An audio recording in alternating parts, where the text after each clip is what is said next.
Olá, seja muito bem-vindo para mais um podcast enegócio.rs. Hoje a gente vai falar de um tema que costuma assustar muitos empresários, mas que com a abordagem certa pode virar uma grande aliada da sua gestão. O direito do trabalho na prática empresarial. E para esse papo, trouxemos duas visões complementares que vão transformar a forma como você enxerga as relações com a sua equipe. De um lado, Dr. Lutero Flores, advogado especialista em direito do trabalho, que vai nos mostrar os principais riscos e cuidados jurídicos.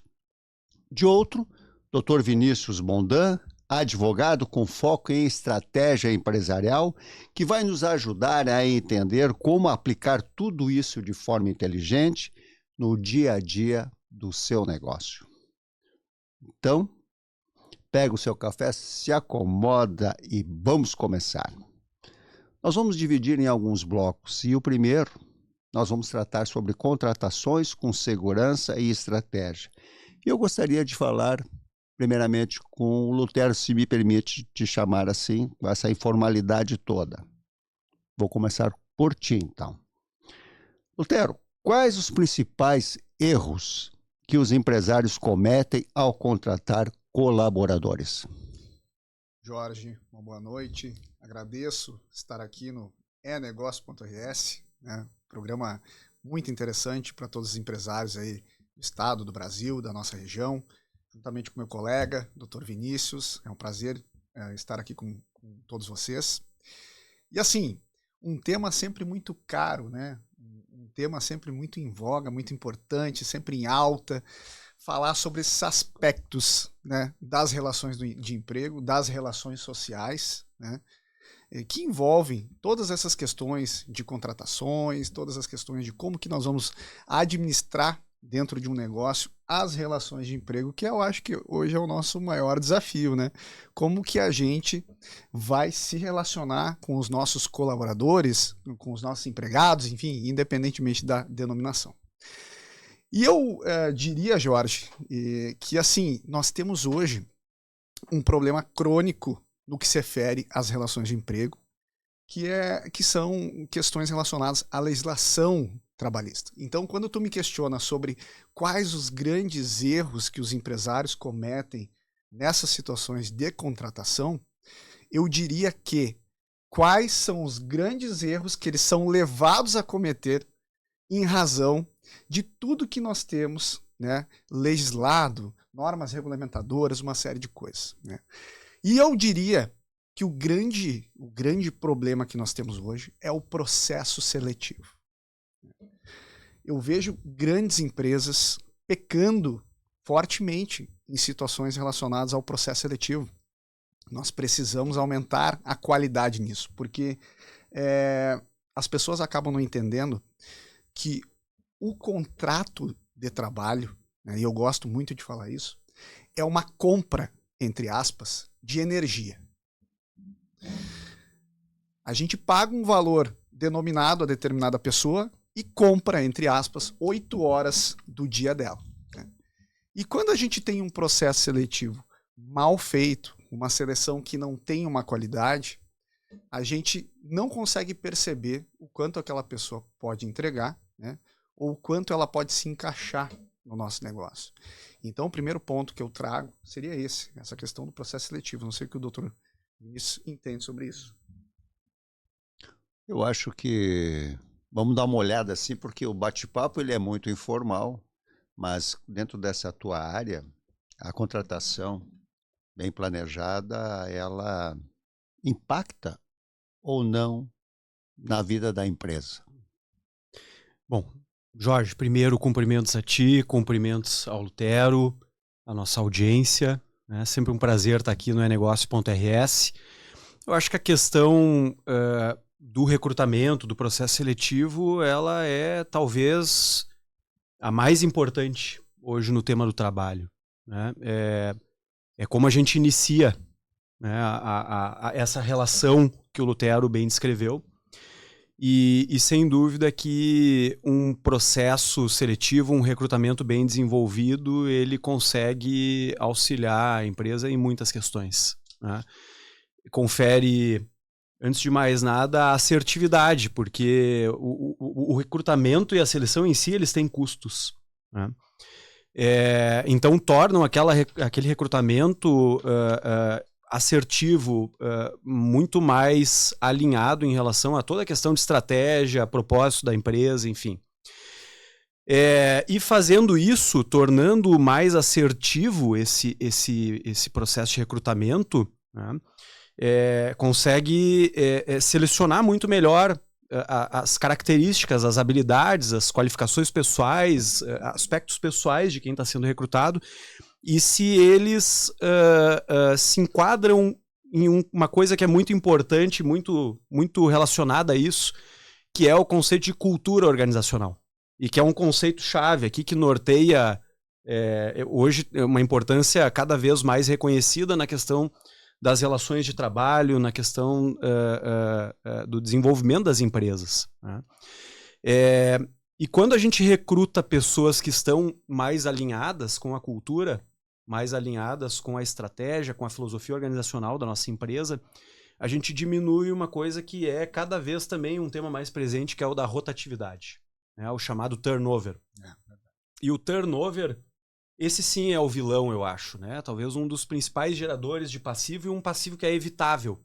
Porque quando a gente tem muito turnover, muita rotatividade, isso tem um custo que, em primeiro lugar, é o custo daquelas obrigações trabalhistas que têm que ser pagadas antecipadamente em função da saída de uma pessoa, né, da nossa organização. Mas o custo não para por aí, né? Porque assim, hoje a gente vive numa era em que cada vez mais as empresas que desenvolvem o seu pessoal, que desenvolvem as pessoas, que formam pessoas, que treinam pessoas, enfim, o desenvolvimento de uma forma abrangente, são aquelas que têm a maior vantagem competitiva. E isso, por um lado, é um custo, ou melhor dizendo, é um investimento. Mas tem dispêndio, né? Isso tem um investimento significativo, né? E aí, quando a gente tem o turnover, além dessa questão relacionada às obrigações trabalhistas daquela rescisão, daquela saída daquele funcionário, nós temos todo aquele processo sendo reiniciado, né? Porque a empresa, ela recruta e ela forma, e às vezes quando tem aquela curva de aprendizado, aquela curva de desenvolvimento daquele trabalhador, enfim, daquela pessoa, né, daquele colaborador, para logo ali na frente haver um turnover e aquela pessoa sair e ter que repetir o processo. Sabe que eu estou pensando agora, quando tu fala do turnover, tem muito disso também, e vocês vão concordar comigo ou não, né? De que o cara tá ali, a empresa está apostando, e eu acho que cada vez mais as empresas estão apostando naquele colaborador que se propõe, foi contratado, foi feito tudo direitinho, mas quando o cara está numa fase de aprendizado, e aí ele chega num determinado momento, ele já acha que já sabe tudo. E aí começa já, de repente, o cara acha que podia ganhar mais. Eu queria entender se isso acontece, porque eu sei de empresas que são conhecidas mesmo, que isso é muito comum acontecer, porque o cara está numa fase de crescimento e daqui a um pouco ele acha que está sabendo de tudo e pode trocar de emprego, e aí volta de novo essa situação. Lutero. Mas assim, tu sabe que tu entrou num ponto interessante que o doutor Vinícius também falou, e essa questão, né, de todo o investimento, nosso tempo é muito importante, a gente sabe, né? Principalmente para as empresas, né? E essa questão do treinamento das pessoas também é muito importante, porque despende muita energia com relação a isso. E aí, nós chegamos num dos maiores problemas que a gente tem hoje, né? Manter os empregados. A manutenção de um empregado de um nível razoável, né, que contribui para a sua organização, é um desafio muito grande, né? E chovem questionamentos no escritório acerca disso. Como que nós vamos fazer para ter algumas medidas para manter essa turma aqui conosco, né? E assim, hoje, a empresa que para de pé é uma empresa que oferece incentivos e benefícios. Nós precisamos entender que nós temos que ter esse tipo de estratégia para manter pessoas boas dentro da nossa organização que façam com que tudo renda, com que a gente tenha um resultado bastante efetivo, né? Mas aí nós esbarramos no tipo do negócio. A gente sabe que hoje nós temos a parte do comércio muito forte, a parte da indústria é muito forte, enfim. Mas, né, essa rotatividade que o Dr. Vinícius falou, ela pode ser evitada utilizando determinados incentivos, né? É o que eu trago muito para os nossos clientes, assim, né? Às vezes, um pequeno pensamento um pouco disruptivo. Nós temos que entender que nós precisamos parar com determinados métodos tradicionais. O que seria um método tradicional? Por exemplo, hoje, assim, um contrato de trabalho em que a gente só prevê pagamento de salário. Ponto. Né? E o salário, aquele salário claro, aquele salário, né, que a gente conhece como salário efetivamente. Mas nós temos hoje previsões muito importantes que fazem com que a gente tenha uma diferenciação. Benefícios, premiações, né? Até mesmo algum tipo de consultas específicas, convênio médico, convênio odontológico. A gente tem, por exemplo, vou dar um exemplo para vocês. No escritório, a gente tem uma estratégia que os nossos clientes, tá, eles têm a possibilidade de fazer consultas jurídicas, entre aspas, gratuitas para os empregados deles e oferecem isso como benefício. É um benefício. Pô, na minha empresa até uma assistência jurídica eu tenho, eu quero me divorciar, eu tô com dívida de PTU, quero fazer alguma coisa. Até isso aí ele vai trabalhar melhor aí também, né? Então, são coisas assim que a gente tem que pensar de uma forma disruptiva. Nós precisamos entender que as relações de emprego, elas evoluíram, né? E a mão de obra está muito escassa. Isso é fato, né? Mas assim, ó, inclusive, todo esse movimento que dá, eu imagino tu numa área estratégica de querendo trazer todas essas partes para poder fazer a estratégia da empresa. Se nesse ponto aí o negócio não anda bem, quebra a empresa também, né? Vamos dizer assim, são muitas transições que a gente vive hoje. A gente vive transições econômicas, né? O modelo de economia, questão da inteligência artificial, das novas tecnologias, isso mudou. Está mudando muitos hábitos, inclusive. A gente não tem mais uma economia hoje tão baseada em coisas. É a chamada servicificação da economia. Então, cada vez mais pessoas estão consumindo serviços, estão querendo... por exemplo, assim, olha para as montadoras de automóveis, por exemplo, a transição que era antigamente, todo mundo queria comprar um carro. Agora nós temos aí uma boa parte das pessoas que andam de Uber. Não querem ter um carro. Elas preferem locar um carro durante o momento que elas precisam usar pontualmente o carro, em vez de ter o patrimônio, né? Adquirir o patrimônio, enfim. Isso porque existe uma transição muito significativa da tecnologia, né? Das novas formas da economia, e a gente também vive uma outra transição geracional. Nunca a gente teve tantas gerações, isso é o que se diz hoje, né? Nunca a gente teve tantas gerações no mercado de trabalho. Então nós temos aí 4 ou 5 gerações hoje simultaneamente. Tu diz a geração X, Z, aquela? A gente, é tanta que a gente já não lembra mais nem as letras, né? Porque é o alfabeto todo, né? É isso. E isso traz muita... É um desafio muito grande, porque os valores de cada uma dessas gerações mudam. Então, assim, alguém das novas gerações se interessa por algo que é muito diferente do que as gerações mais antigas se interessavam e viam como percepção de valor na hora do trabalho, né? Na hora de se dedicar ao trabalho, na hora de escolher uma empresa. Por exemplo, as gerações anteriores, elas valorizavam muito essa questão do pertencimento, de fazer carreira numa organização, né? Eu tenho 30 anos, 40 anos naquela empresa, né? As novas gerações não se interessam por longevidade numa organização. Elas preferem muito mais ter certeza de que o propósito daquela organização está identificado com o seu próprio propósito, né? Com o seu próprio propósito. Inclusive, se não está identificado ou ele não identifica, ele logo está saindo, né? Até porque ele acha ruim se o dono da empresa for lá reclamar alguma coisa com ele. Então, a grande dificuldade é, além de tudo, identificar as causas de turnover, de rotatividade, enfim, do que leva ao desengajamento e à saída das pessoas, varia muito, inclusive, hoje até em função da idade, em função da geração a qual elas pertencem.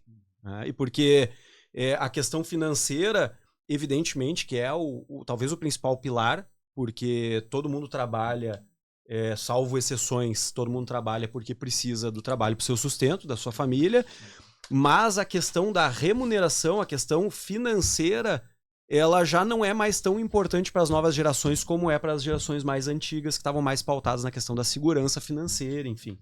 As novas gerações, elas precisam de algo mais e muitas vezes não é o financeiro. E a gente perceber isso faz toda a diferença, porque cada vez o contingente de trabalho vai ser mais das novas gerações do que das anteriores. Então a gente, como gestor, né, como responsável por uma organização, por uma empresa, a gente tem que estar também cada vez mais atento a essas transformações que têm acontecido no mercado de trabalho. Inclusive o teu cliente, que o teu cliente vamos dizer, é a persona. O cliente é a persona. Ele está enfrentando essa situação dentro da empresa que o Vinícius falou, de ter 2, 3 gerações lá dentro, e aí como é que ele lida com isso? Porque ele tem que estar preparado para tratar com 2, 3 gerações, sendo que ele é um só. Eu costumo dizer que o diálogo, né? Esse é o método antigo que funciona. Dialogar. Aquilo que o Dr. Vinícius falou, esse sentimento de pertencimento, eu acho que é algo universal e eterno. Todo mundo quer se sentir pertencente naquele ambiente em que trabalha. Né? E vem, né, já aquela primeira frase que eu disse. Nós temos que entender que uma relação de emprego é uma compra de energia. Ponto. E quando a gente pensa dessa forma, a gente entende que as pessoas querem se sentir pertencentes para poder ter aquela energia preservada e continuar naquele ambiente. Né? Todos os clientes enfrentam esse problema. Todas as áreas enfrentam esse problema. Sem exceção. Sem exceção nenhuma. Então, quando eu falo em diálogo, o que a gente precisa ter dentro de uma organização, dentro de uma empresa? Um bom RH. Um RH preparado. Né? E avançando um pouco ao nosso tema, a questão do compliance, a questão da prevenção, que eu acho que a gente vai falar um pouquinho aí. Vamos falar de tudo. Vamos falar de tudo, mas essa coisa não adiantar muito. Esse negócio do recursos humanos, que antigamente, no meu tempo, era departamento pessoal, que nada mais o cara simplesmente fazia lá o cadastro do funcionário e deu. Mas eu concordo papelada, com né? papelada, fazia tudo, admitia e demitia o cara na documentação e acompanhava ele lá para fazer a rescisão. Isso. Mais ou menos isso. Com recursos humanos, a gente vê de que realmente as empresas, elas, quando estão bem assessoradas, elas realmente repartem, ou dividem, ou atribuem para esse departamento uma importância muito grande. Justamente porque acredito que é o momento dos caras saber quem está entrando na empresa e bem analisado por uma pessoa que tem conhecimento, né? Mas já vamos partir para o segundo bloco e aí eu vou de novo o dia a dia da empresa. Onde nasce o passivo? Isso aí eu vou te dizer, se começar, o cara entrou dentro da empresa, está cadastrado, já começa a confusão. Mas, Lutero, na tua experiência, quais são as falhas mais comuns que tu enxerga no cotidiano das empresas que resultam em processos? Vamos lá. O campeão, uma rescisão de contrato mal conduzida. Quando tu conduz mal uma rescisão de contrato, tá? Não adianta. Nós temos grandes possibilidades de sermos processados. E hoje a gente precisa entender, né, que as pessoas sofrem muita captação. Elas são captadas, né, o tempo inteiro, né, para mover demandas e tal. Então a gente precisa ter um processo demissional bem estruturado, né? Para ter um processo demissional bem estruturado, tem várias medidas que a gente pode adotar. Uma que eu sempre recomendo, que eu acho muito interessante, poucas empresas utilizam, são medidas, tá, de acordos extrajudiciais.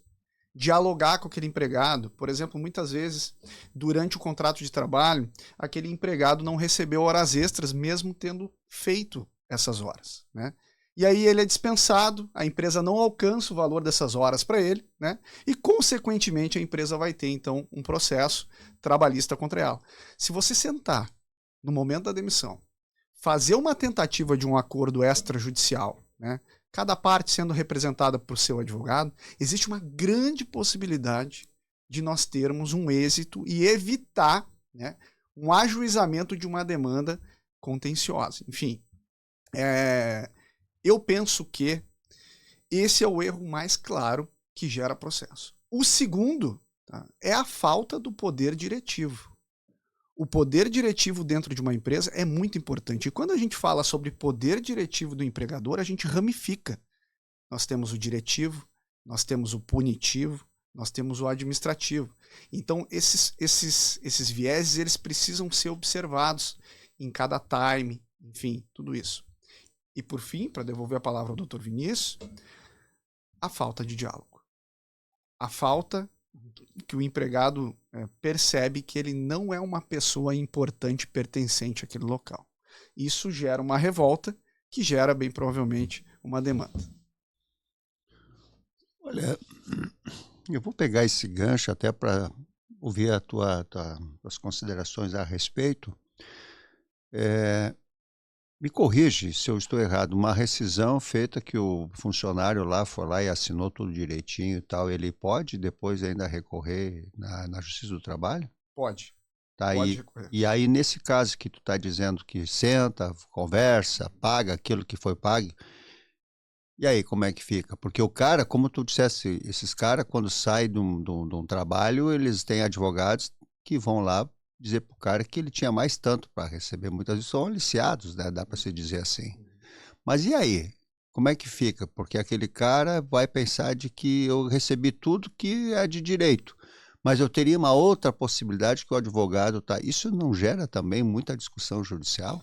Sim, a gente vive uma era de insegurança jurídica no que se refere à parte trabalhista gigantesca, né? Esse é o maior problema que nós temos hoje dentro de uma empresa, é o passivo trabalhista, né? E vivemos uma era de um movimento de judicialização processual. Isso mesmo. Né? Por isso hoje, mesmo. para vocês terem uma ideia, no ano de 2024, o TST ele apresenta os indicativos todo ano. Em 2024, nós vimos numa queda de 2020, em razão da pandemia, 21, 22, 23, tivemos uma queda em ajuizamento de demandas trabalhistas. 2024 aumentou em mais de 20% o número de processos. Mais de 20%. Isso se dá à falha no processo de demissão. A gente falha. A gente, que eu me refiro, as empresas falham no processo de demissão. Mas aí que tá. Então, sim, se ele assinou algo, por exemplo, assinou o termo de rescisão dele, mas a demissão foi mal conduzida, deixou de se observar alguns pagamentos que ele deveria ter recebido, com certeza, a cada 10 pessoas que saírem, metade vão pensar ou já vão ajuizar uma demanda, que a gente chama de reclamação trabalhista. Né? Vinícius, na tua visão, tá? Treinamentos, comunicação formal, cultura organizacional, isso tudo pode prevenir passivos? Eu acho que, Jorge, assim, a questão da cultura eu acho que é central. A gente falha, tem uma cultura nociva organizacional. E aí entra nessa questão de uma demissão mal feita, né, de um processo demissional falho.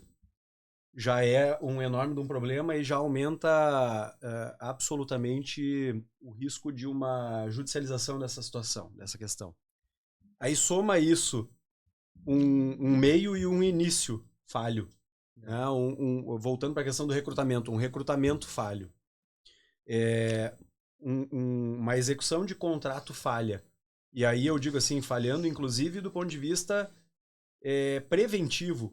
Tudo isso é preventivo. É a mudança cultural das organizações de entender que tudo que eles investirem no Lutero preventivamente para entender como estruturar do início ao fim a relação de trabalho, isso tem o potencial de economizar quanto? Significativamente mais do que o valor investido. E se ainda não for assim, vamos dizer, suponhamos que assim não o seja, tá? Eu acho que daí entra uma outra questão que é do ponto de vista do compliance, que é uma área que eu particularmente tenho me dedicado bastante a trabalhar nos últimos tempos. O compliance ele tem um ponto de partida, que é o gerenciamento de risco. gerenciamento de risco, o aspecto inicial é o diagnóstico, tu mapear os riscos. Para daí depois tu entender como é que tu vai gerenciar os riscos, porque gerenciar o risco não quer dizer tornar o risco inexistente. Não necessariamente. Até porque tornar o risco inexistente não tem como. Tu pode, na pior das hipóteses, transferir ele 100% para um terceiro, por exemplo, mediante um contrato seguro. Né? Agora, a gente pode aceitar o risco. A gente pode tentar mitigar o risco. Tem diversas formas de reagir em relação ao risco. A única coisa que não pode acontecer é a gente estar correndo um risco sem saber que a gente está correndo aquele risco. E na parte trabalhista talvez seja o principal, né, a principal dentro de uma empresa em que a gente corre toda sorte de risco sem saber. Sem saber. Então, por isso que eu vou dizer assim, eu acho que a questão de treinamentos, a questão da cultura organizacional, eu acho que isso faz aquilo, o alinhamento entre as pessoas e o propósito da organização. Isso gera relações de trabalho mais saudáveis, isso reverte para a organização como maior produtividade, né, um índice maior de satisfação entre as pessoas que trabalham lá. Isso facilita o processo de recrutamento, porque todo mundo quer trabalhar numa empresa boa, ninguém quer trabalhar numa empresa que tem fama de ser ruim. Né?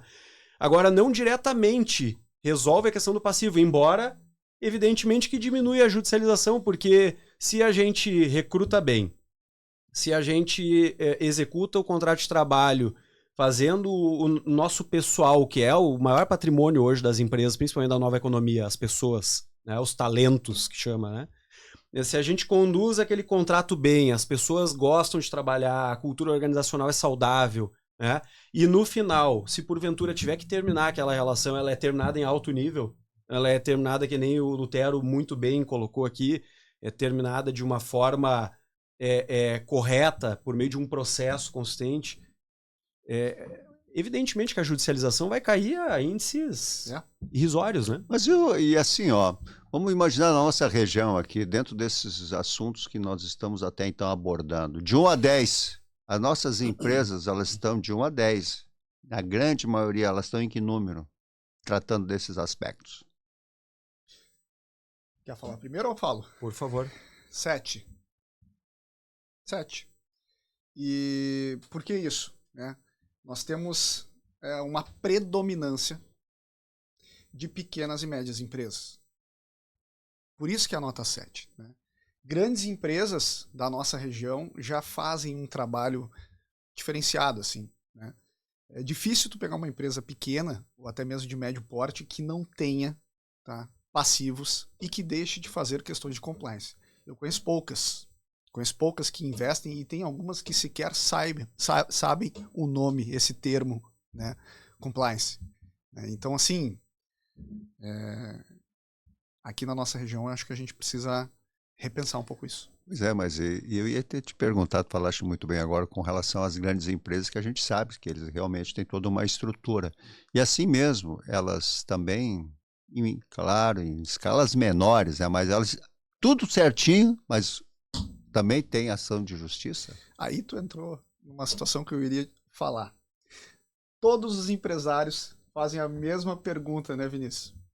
E a mesma pergunta não, a mesma afirmação. Doutor, eu faço tudo certo. Eu pago tudo. Tá tudo certo dentro da minha empresa. Eu tratei essa pessoa muito bem, dei benefício, precisou trocar de carro, fui lá, ajudei, né? Precisou trocar de casa, fui lá, ajudei, e o cara me processou. Sempre vai haver um processo. E os empresários precisam entender. A justiça do trabalho é uma justiça social. Ela foi criada para defender os interesses do empregado. Quando a gente tem esse ponto de partida, nós temos que concluir que sempre vai haver uma defesa do empregado. A gente não está ali para olhar os direitos da empresa.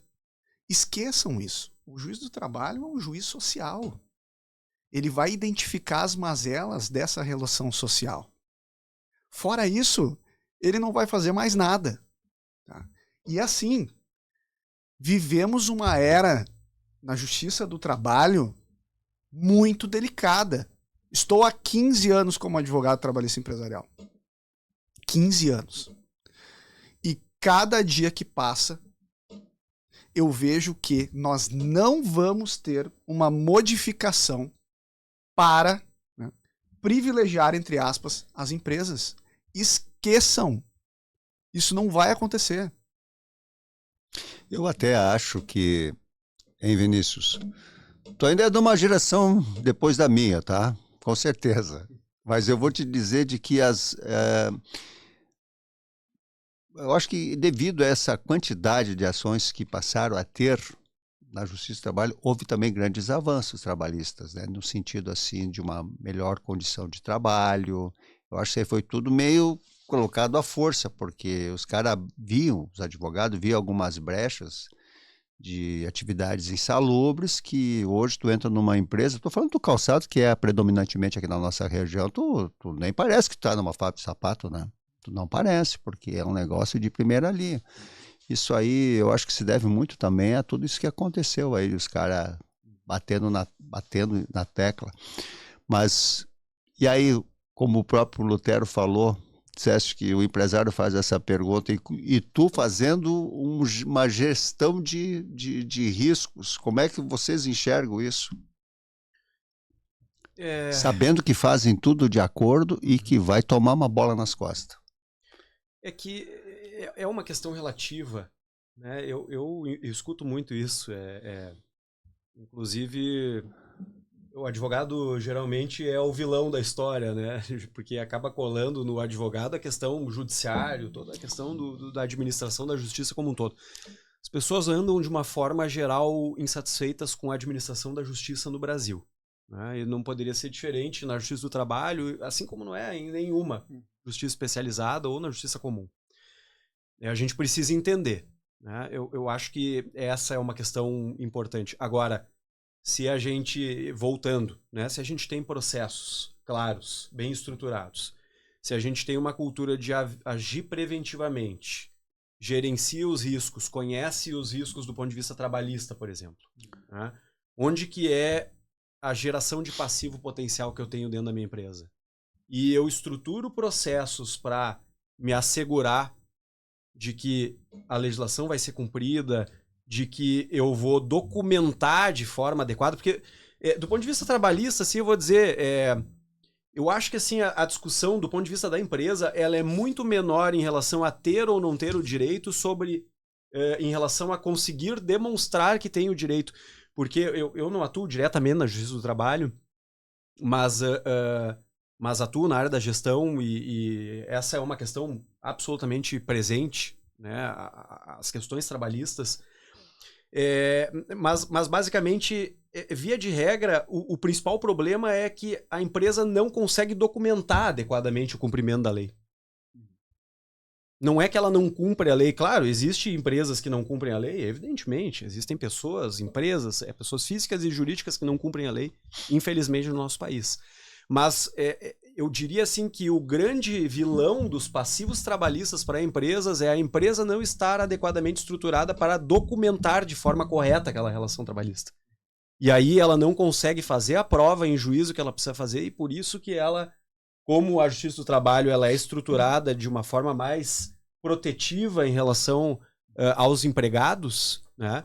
Ela transfere o ônus ao empregador de fazer prova daquela situação e muitas vezes a empresa não está corretamente estruturada para fazer essa prova. Então é mais uma evidência do quanto é importante agir preventivamente na questão trabalhista e não esperar para ir para o judiciário. Advogado moderno previne, né? Advogado moderno previne. Isso é uma tônica, né? É muito interessante ver esse movimento, como a advocacia, de uma forma geral, ela está se tornando cada vez menos contenciosa, talvez porque os próprios advogados estão querendo evitar a judicialização pela vamos dizer assim, pela sobrecarga do judiciário, a demora em resolver os litígios, né? Exatamente. E trazendo para esse campo mais preventivo da consultoria, enfim, vamos estruturar de forma correta para evitar que chegue no judiciário. Esse é um movimento muito significativo, né? E o que tu falou sobre essa questão de evitar que chegue no judiciário é muito importante, né? Porque, assim, chegou no judiciário, a discussão muda. Tudo muda. Então essa prevenção, ela é muito importante. Só que aí, o que o Dr. Vinícius falou, a falha na fiscalização da prevenção, a repetição, o procedimento, criação de procedimentos, né? E aí que vem a importância, né, de tu ter assessorias qualificadas. A gente vê, isso é a diferença crucial. Nós, assim, o que eu vejo de situações que chegam até o escritório onde nós não temos, né, uma assessoria e alguns conselhos efetivos que de fato vão dar efeito naquela empresa no que se refere à questão preventiva, é demais, entende? E aí acaba recaindo, mais uma vez, sobre os advogados. A gente acaba tendo essa questão de sermos o vilão porque nós estamos inseridos nesse viés da justiça e, de fato, as pessoas já estão bem descontentes com relação a isso. Inclusive, nessa coisa da prevenção de conflitos, se fosse assim dizer, me dei uns 6 temas que deveria ser praticamente assim alinhados para evitar um processo trabalhista. Deve ter um monte, né? Mas nós não temos todo esse tempo para ficar alencando tudo, né, Tio? Mas vamos lá, me diga alguma coisa que realmente é um erro que acontece seguidamente e é tão simples de se resolver. Tá. Aí vem mais uma constatação.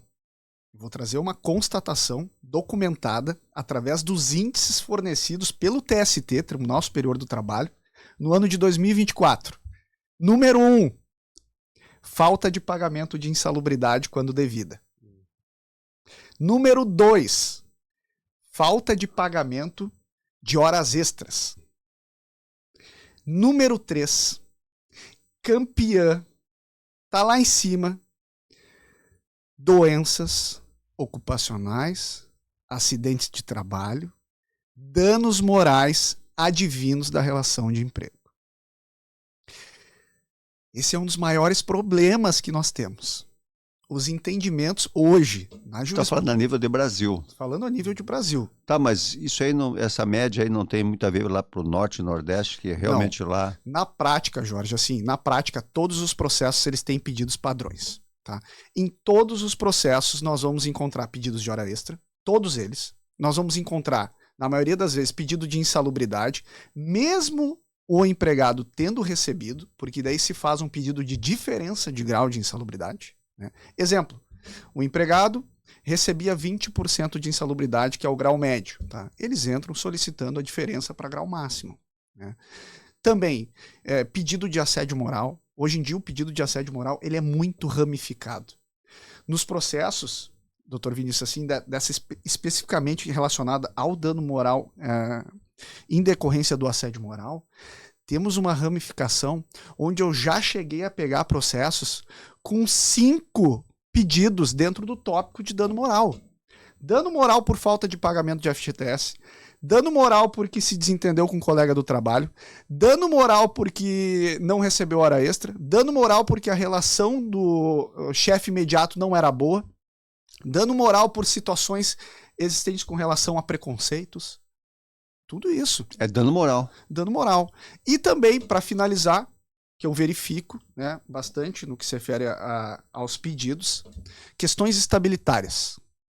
Questões estabilitárias também são muito solicitadas. E também questões relacionadas à não observância de direitos previstos nas convenções coletivas de trabalho. Que aí nós precisávamos de um programa só para falar sobre convenção. Vinícius, vamos imaginar que tu chega numa empresa, tu és contratado para dar assessoria para uma empresa. Tá? Tu vai mapear todos os pontos, eu acredito que seja isso, para poder te manifestar.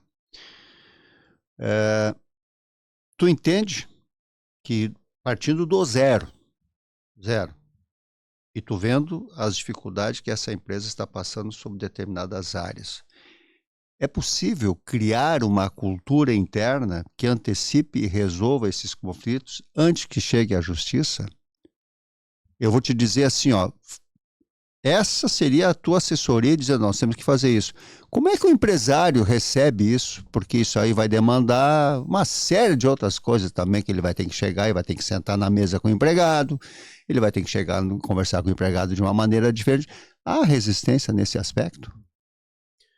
É uma pergunta bem abrangente. Tem que recuperar um pouco, Jorge, uma questão que é particularmente como é que nós, na Bondan Estratégia de Governança, a gente enxerga a questão da gestão da estratégia e da governança, né? E, claro, também do compliance, e o compliance acaba sendo um pilar da governança, né? Eu enxergo como um tripé, composto pelo propósito, pela estratégia e pela governança em si. A governança é o mais abstrato desses, né? Propósito é a razão de ser daquela organização. É o grande objetivo. Por que ela existe? E é muito fácil constatar que boa parte das organizações não tem clareza em relação a isso. Tem um propósito estabelecido, mas ele não é claro, ele não está difundido, ele não está nem bem sintetizado muitas vezes. É um quadro na parede. E aí, não ter o propósito claro e não ter ele bem absorvido, né, dentro da organização é a mesma coisa que tu não saber exatamente para onde tu quer ir. Tu fica sem um senso de direção claro. Como é que tu vai organizar uma estratégia em torno disso, né? Estratégia, pegar o dicionário lá, estratégia, a arte de aplicar recursos em direção a um objetivo, obtenção, alcançar um objetivo. O objetivo é o propósito. Que qualidade vai ter a minha estratégia se eu não sei, não tenho clareza de qual é o propósito, né? E aí o terceiro pilar, vamos dizer assim, né, é a governança, que é basicamente a estrutura em que está definido quem define estratégia e propósito e estratégia, melhor dizendo, né, e quem é responsável por executar a estratégia definida, né? E aí nós entramos com clareza disso, claro, estou tentando sintetizar rapidamente um processo que ele é um processo relativamente complexo e elaborado, né? Sim, ele não sim. é uma coisa que se faz Aqui em uma tarde. A gente assim, vai dar uma né? pincelada assim mesmo. Mas a questão da gestão da estratégia, aí, a princípio, depois que tu tem o propósito, tu começa a definir a estratégia, e aí a questão é como definir a estratégia. E eu particularmente gosto de definir a estratégia utilizando um mapa estratégico chamado BSC, que é o Balance Scorecard. Que é um mapa, é um documento simples em que a gente consegue evidenciar em diversos níveis, né, quais são os meus objetivos centrais estratégicos. E aí o mais básico deles, qual é que é? Adivinha? Aprendizado e conhecimento, né, estrutura. Aplicação? Pessoas. Pessoas, infraestrutura, tecnologia. Aquele nível mais básico. É como tu começa a construir uma organização, né? Então, assim, por exemplo, do ponto de vista de um trabalho sistêmico de gestão da estratégia, eu começaria, por exemplo, se eu tenho problemas na questão das pessoas, colocando pilares, colocando objetivos estratégicos lá no nível mais básico, né, relacionados a como qualificar essa questão das pessoas. E aí, a importância da tua pergunta, Jorge, porque cultura é uma coisa extremamente complexa até mesmo de definir. Imagina estabelecer uma cultura. E a gente não consegue estabelecer ela de um dia para o outro. Isso é algo que vai se constituindo ao longo do tempo. É que nem bons hábitos. Mas o resultado ou tem maus que ser, hábitos. O resultado tem que ser imediato, né? E para isso a gente precisa de processos. Uhum. Esse é o cerne da questão. As pessoas precisam executar bons processos, e quando esses bons processos forem executados reiteradamente ao longo de tempo, vai se criando cultura. E a cultura é o grande veículo das organizações. É aquela cola que junta governança, estratégia, propósito, né, pessoas, enfim, e com a cultura tu consegue fazer com que esses processos andem de forma magicamente, assim, quase que espontânea, vamos dizer assim. Mas isso é um processo de médio e longo prazo que precisa ser iniciado o quanto antes, porque senão não vai chegar. Mas assim, bem pontual, quando mexe com essas coisas que tu estás te referindo, há, de certa forma, resistência por parte do gestor? Há resistência por parte de todos. De todos eu até acho gestor, que sim. Das pessoas, né? Porque assim, ninguém gosta de mudança, vamos dizer assim. Quem disser tá mentindo. É muito melhor não precisar mudar e eu já tá fazendo da melhor forma possível. Então, sempre que a gente chegar para uma pessoa, seja independentemente da hierarquia, da posição que ela está dentro de uma organização, Sim. se é para ela, olha só, nós precisamos mudar este processo aqui que tu vem executando há sei lá quanto tempo, já está inclusive hábito, já é cultura, nós vamos mudar algo que já está na cultura da organização. É para melhor. Todo mundo vai aderir, né? Porque quer não vai aderir. Essa é a questão. A gente precisa, vamos dizer assim, de muita de muita obstinação, né, de patrocínio das lideranças, principalmente. Elas precisam patrocinar, obviamente, a mudança do processo, mas isso não é uma coisa que, mesmo com o patrocínio, não vai acontecer de uma hora para outra. É muita insistência, muita persistência. Eu acredito que para vocês não é um caminho fácil mesmo, tipo, porque muitas vezes eu imagino que os caras estão contratando um escritório para resolver um abacaxi, vamos dizer assim, mas acha aquilo ali, de repente, tá muito complicado para fazer descascar esse abacaxi. Uhum. E aí vocês não só vão ter que resolver o problema que está sendo apresentado, e vocês já constataram, como tem que estar permanentemente convencendo o empresário, seja quem for, que aquilo ali é o caminho, porque senão ele acaba até desistindo, eu acredito.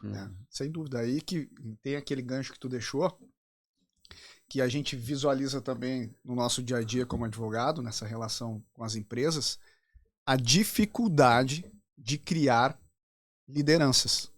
Lideranças. Pessoas que, de fato, vão visualizar o negócio como se delas fossem.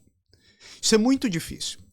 Porque o que a gente tem que visualizar? Né? E muitas vezes eu falo, como advogado trabalhista, eu falo isso para os meus clientes. O que a gente precisa visualizar? Aqui a gente está fazendo, Jorge, uma equação, né? Equação igual. O igual é o resultado. Quanto que eu faturei, quanto eu vendi, quanto que eu tive de despesa. É isso que os empresários precisam entender. Eles precisam estar munidos de todas essas soluções para vender. Venda. Ponto. E tudo isso que nós estamos falando hoje, apesar de serem questões específicas trabalhistas na minha área, essa questão específica do Dr. Vinícius, que tem toda essa função de governança, enfim, questões preventivas, organizacionais, é para vender, ter mais resultado. Entende? Que essa questão preventiva que a gente fala e bate em cima, bate na tecla, é para liberar o empresário para vender, ter mais resultado e estar prevenido dos problemas.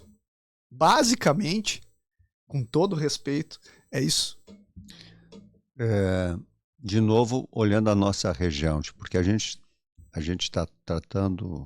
Eu digo de região porque nós estamos falando aqui, mas todo o Brasil ele é dividido por regiões e naquela região predomina uma atividade, vamos colocar assim. Então, especificamente na nossa região, a quantidade de empresas, porque eu sempre tenho para mim que aquele pequeno empresário, é o cara que é empreendedor, que ele não teve todo um conhecimento, não ganhou do pai, ele está ali dando emprego e passando um trabalho violento, porque imagina só. Como é que ele consegue trabalhar tranquilo, sabendo de que ele precisa vender? Mas aí até vou deixar a bola picando para vocês. Ele precisa vender e precisa ter uma consultoria que vá orientá-lo. As pessoas procuram esse tipo de serviço, sabendo de que eles, sendo os detentores, que têm o poder sobre toda a empresa, por menor que seja ou maior que seja, mas vamos falar da pequena e média, ele consegue, antes de dar um problema maior, dizer, espera um pouquinho, eu preciso procurar uma consultoria para melhorar o meu desempenho. Isso aí já é uma coisa, o cara já tem que ter uma cabecinha um pouquinho mais aberta, eu acredito, né? A cultura está mudando, Jorge. Eu acho que esse é um indicativo importante e a cultura está mudando em favor disso. Nós estamos...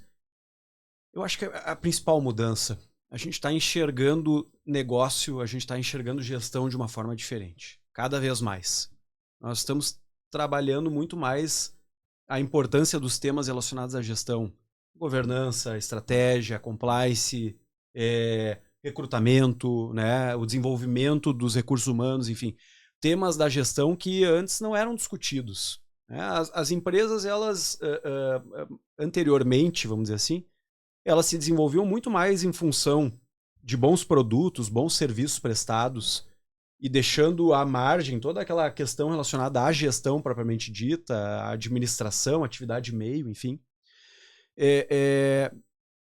Porque não havia cultura, vamos dizer assim. A gente é uma região que, vamos dizer assim, são pessoas, é self-made, né? A gente vieram aí imigrantes há 201 anos atrás, né? E começaram do zero, erguer uma região das mais prósperas do país. Claro. Né? Então, assim, a gente também tem essa cultura muito do faça você mesmo, nós mesmos fazendo. Mas, felizmente, a gente está entrando num novo momento, e que é o momento da gente entender que a gestão ela tem aspectos técnicos que ou a gente consegue dominar ou a gente precisa de estrutura, a gente precisa de pessoas, a gente precisa de quem nos auxilie, até porque a empresa é um organismo tão complexo que, vamos dizer assim, é impossível entender da parte operacional, da parte comercial, da parte financeira, da parte de recursos humanos, da parte jurídica.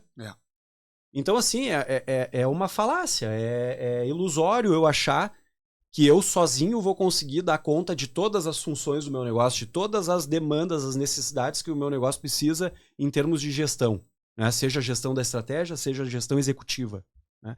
Então, eu te diria assim, felizmente a cultura está mudando e cada vez mais as pessoas têm procurado, eu não diria necessariamente consultoria, aí é uma questão de cada empresa. Tem empresas que estão cada vez estruturando melhor o seu recursos humanos, o seu departamento jurídico, né? Estruturando lá o seu departamento de governança, o conselho de administração que vai discutir estratégia, propósito, vai cuidar dessa parte mais estratégica.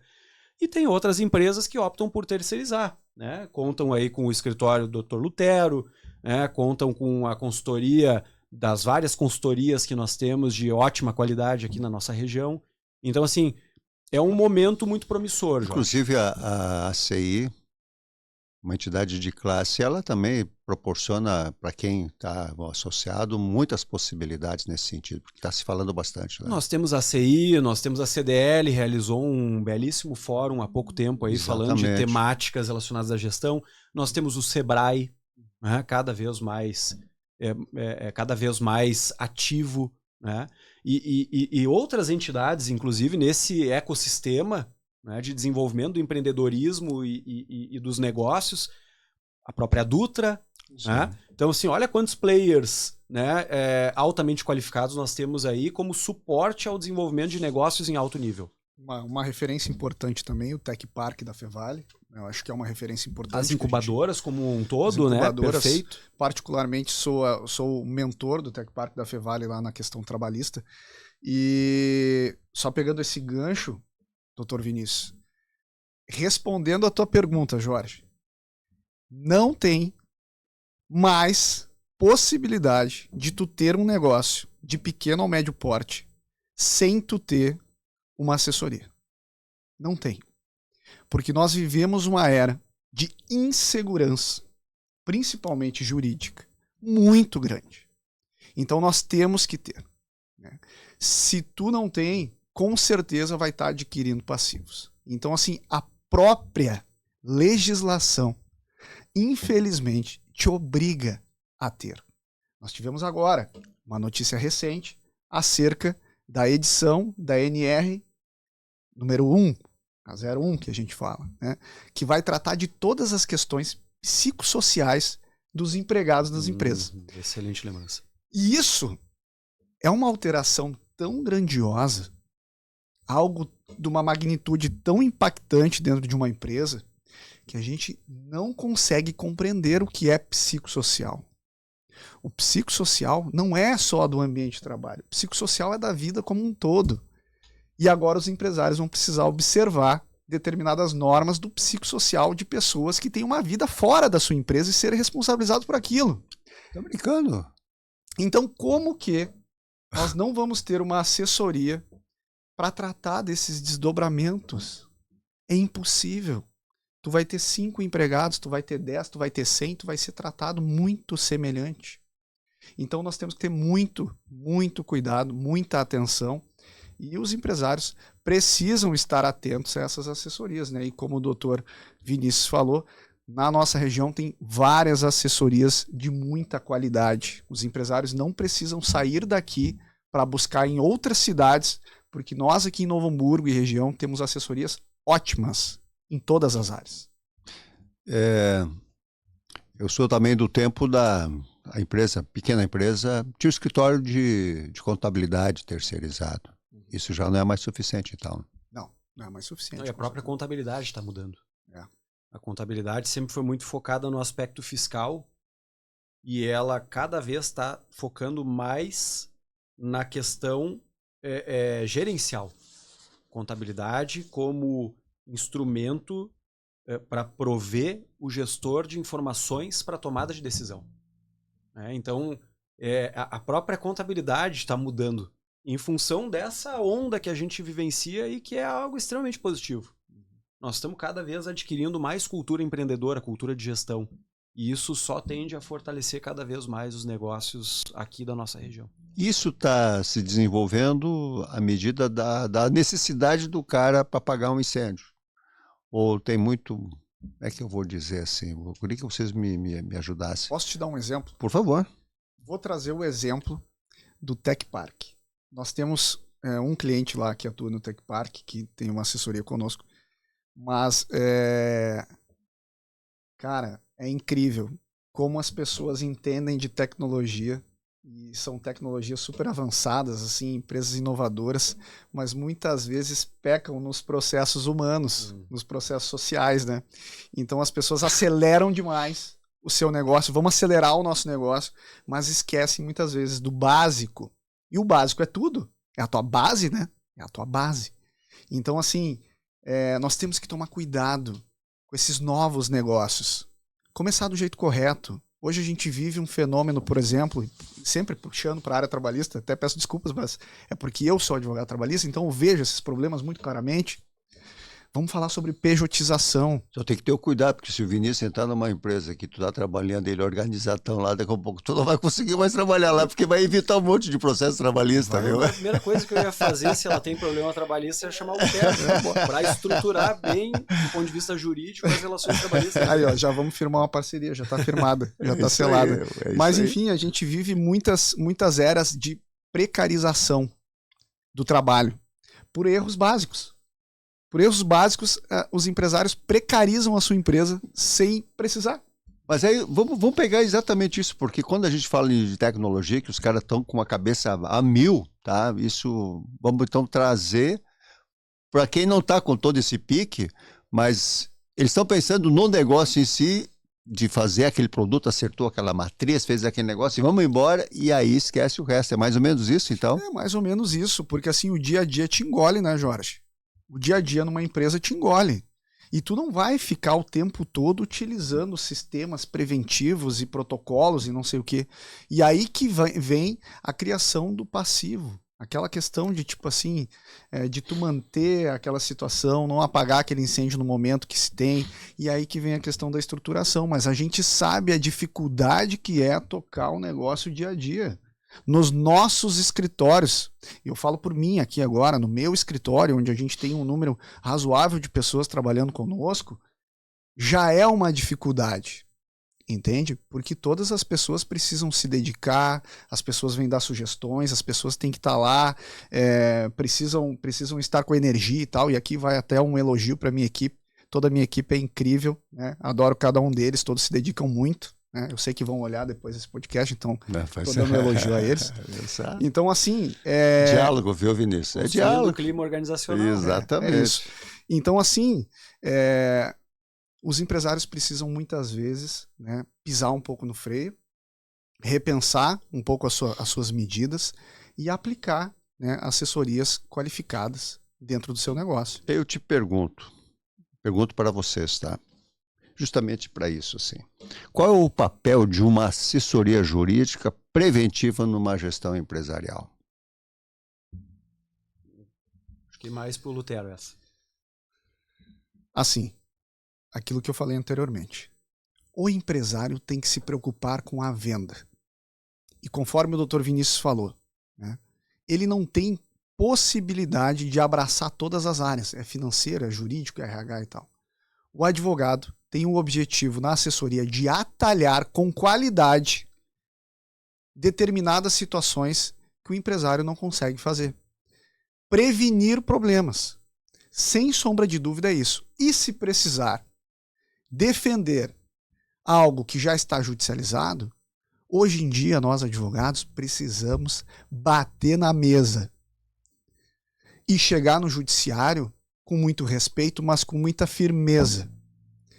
Porque as situações hoje em dia estão bem delicadas quando se judicializa uma ação. Então, nós, advogados empresariais, sempre temos que ser muito firmes na nossa atuação quando se refere a processo, né? E, por fim, economia financeira. A assessoria jurídica traz economia financeira. Está dentro da estratégia, Vinícius? Eu traria para uma questão mais abrangente, vamos dizer assim, sem ser especificamente na área jurídica, né? Penso que a gente enxergar primeiro a complexidade cada vez maior dos negócios. Por exemplo, um único exemplo que o Lutero trouxe aqui, que eu acho que nesse momento, o que está arrepiando o cabelo de todo mundo, né? Pelo menos da área de recursos humanos, que é a NR1. Né? A NR1, que hoje está se colocando aí como o assunto do momento, vamos dizer assim, do ponto de vista trabalhista.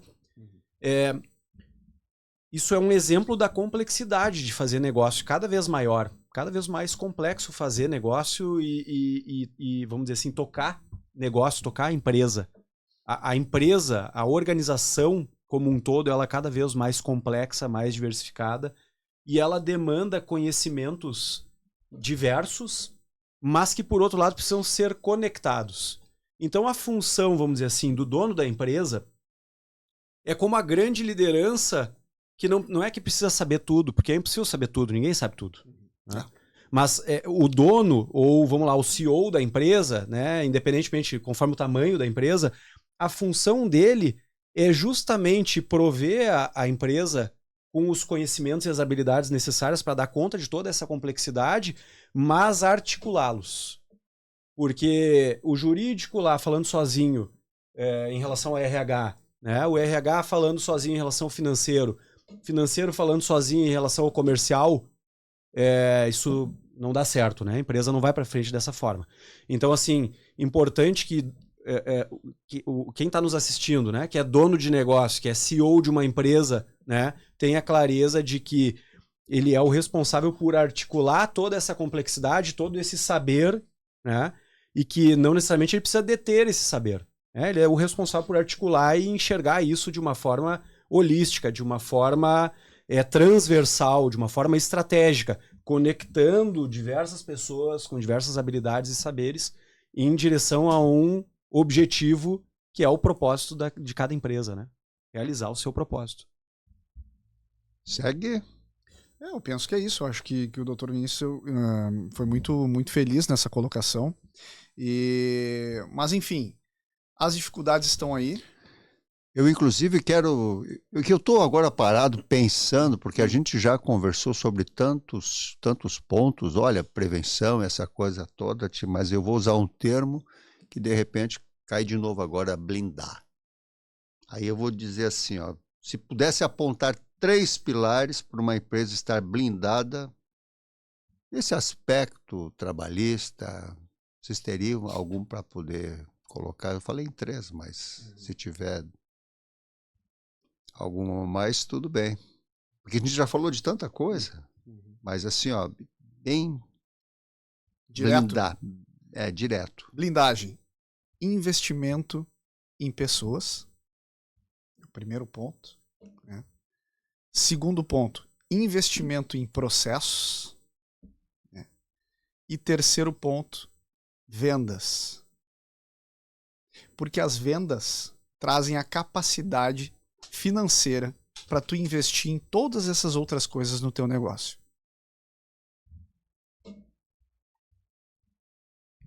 A autoridade no jeito Tá do tranquilo, trabalho está né? dizendo, eu endosso o que ele está dizendo. Colocaria uma questão assim, puxando para a questão do compliance, a base do compliance sempre é gestão de riscos. Né? Então, assim, do ponto de vista trabalhista, né?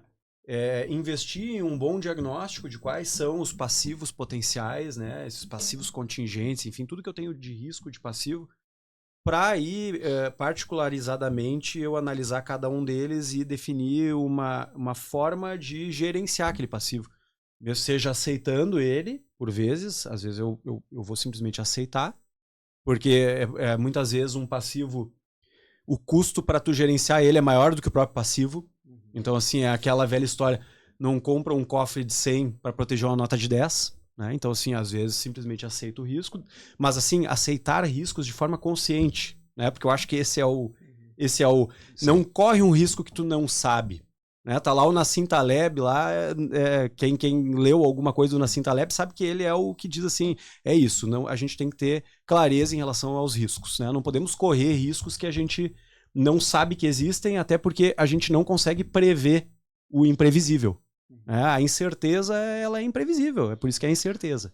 Né? Pessoal, fazer gestão de risco. Legal. Nós vamos entrar agora para o fechamento, tá? Porque esse assunto, se a gente pegar cada ponto que a gente discutiu e abrir, a gente vai ficar bastante tempo conversando, mas a propósito do programa é exatamente pegar alguns pontos para que aqueles que nos assistem possam, então, ter essa visão de dois especialistas nas suas áreas. E aí eu ia pedir para cada um de vocês uma dica direta para esse empresário que quer começar a realmente fazer esse trabalho para ter uma relação melhor com seus colaboradores. E aí, então, vou te pedir, Lutero, o que não pode faltar. Contrate um profissional da sua confiança. É isso aí. Procure um escritório de qualidade, né? Que vá te entregar um resultado qualificado, que vá te trazer um retorno, que vá te dar resposta.